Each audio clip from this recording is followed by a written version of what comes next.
në fshat. Nuk kam pas asnjë nga të rrjes, as unë as vitin. Djali im ka qenë emigrant që nga viti 1997, Greqi, Itali, sot është në Gjermani. Erdhi për pushime. U gëzova shumë që më erdhi djali.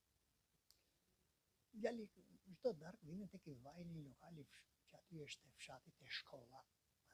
Atje rrin aty 3 orë atje, vinte në shtëpi dhe aty erdhi. Unë kisha rënë poshtë, se unë bie çik shpejt. Ai erën çik më vonë, erën rreth orës 11. Megjithatë, në kohën që në këtë orë u fikën dritat në shtëpinë time. U fikën dritat edhe u hapita kështu.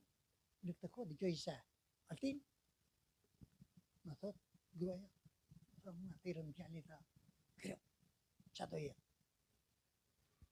Kur u ngrita, unë djalin e pash të shtrirë pa ndjenja fare dhe po e qillonin me shkelma nga koka dhe po i kishin hipur mbi trup duke shtypur. Po se sa e qyshe tek nuk i pash. Se unë ishe errësirë, unë edhe me syze me zisho, jo pas syze nuk shoh fare.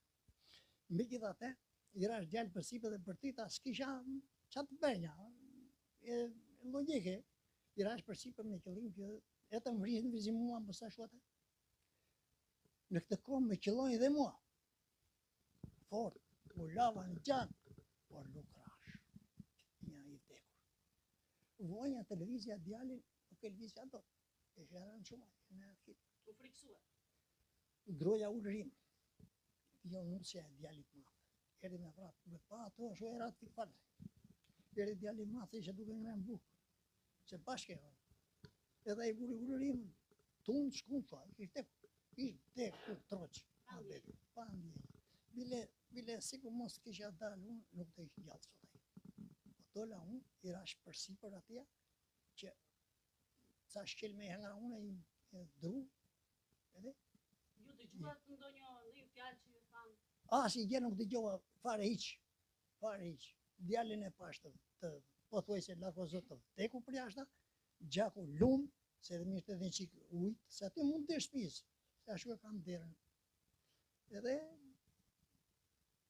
vujtëm për ta ngritur. Me në fjalë pasi dolët ju, bashkëshortja juaj, fëmijët e tjerë... S'kisha fëmijë tjetër, grua kisha vetëm. Ai më qelloi mua edhe ikën ata. Ikën. Unë jo.